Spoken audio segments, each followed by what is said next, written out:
with my message. I'm speaking the truth without apology. It is time that government starts working for the people and not the other way around. When you just love people and you have a common sense conservative message, people understand and appreciate taking a stand for the country that's made this possible. I think Americans are ready for Joe Biden to leave the White House. I have the ability to serve 2 terms and won't be a lame duck president on day 1.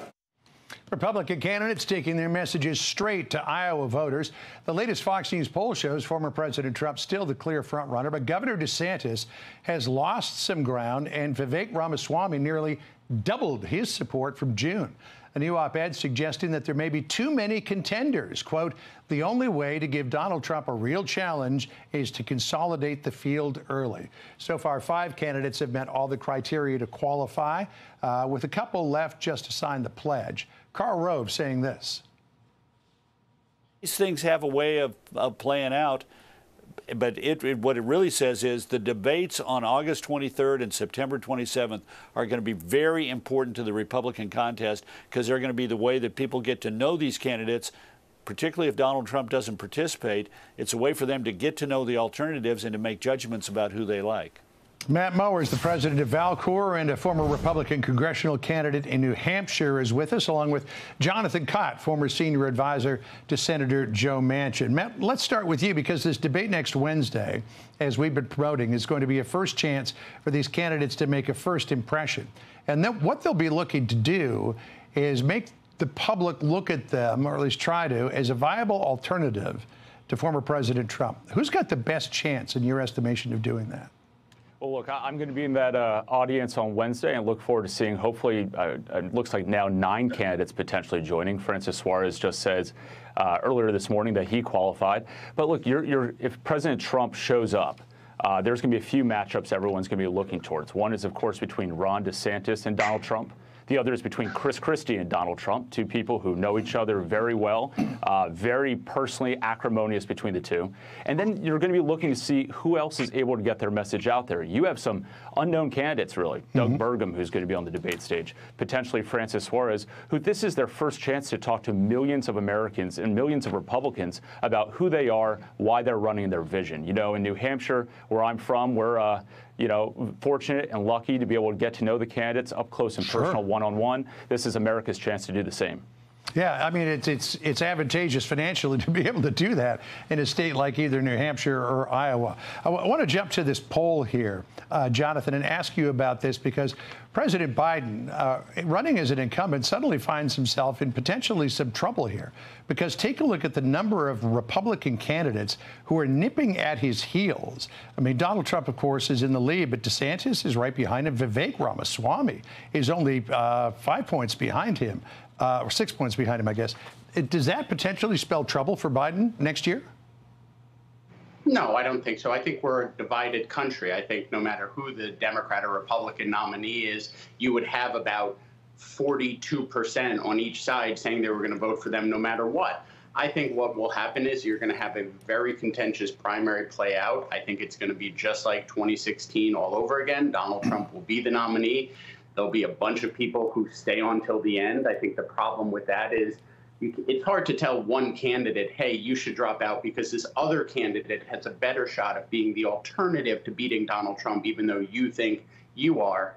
And once that ugly primary comes to an end and 4 or 5 trials for Donald Trump are underway, I think the contrast between Joe Biden and the Republican nominee is going to be stark, and one that Democrats are happy to run on. I mean, we're celebrating 1 year of the IRA. We're going to be having tons of groundbreakings between now and Election Day on new projects, new jobs being started because of his legislation. So I think this is just, early out polling that usually is a snapshot of how people feel that day, but I wouldn't be worried about this come next November.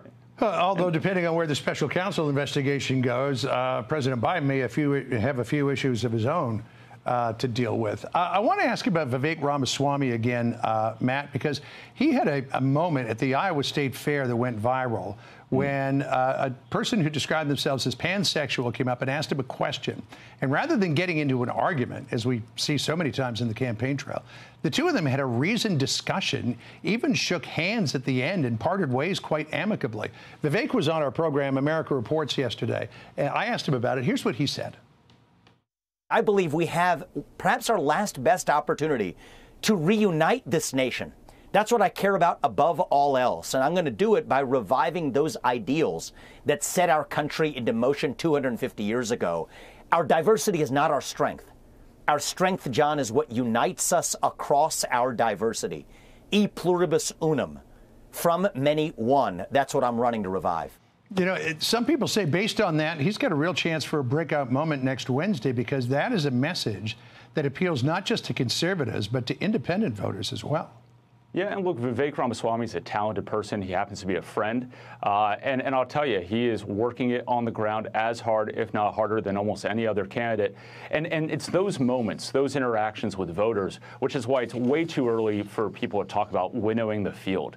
Those are the campaign moments that are going to allow candidates to actually connect with voters one-on-one, get their stories across. And you see, actually, it's the candidates who are working the hardest on the ground often, whether it's Vivek Ramaswamy in Iowa, who's rising right now, Chris Christie in New Hampshire, who's now in second place in New Hampshire, Tim Scott, Nikki Haley, both rising a little bit in early states.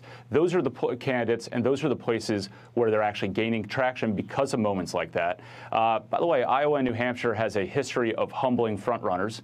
It's happened many times before, and I think we may see it again here come January.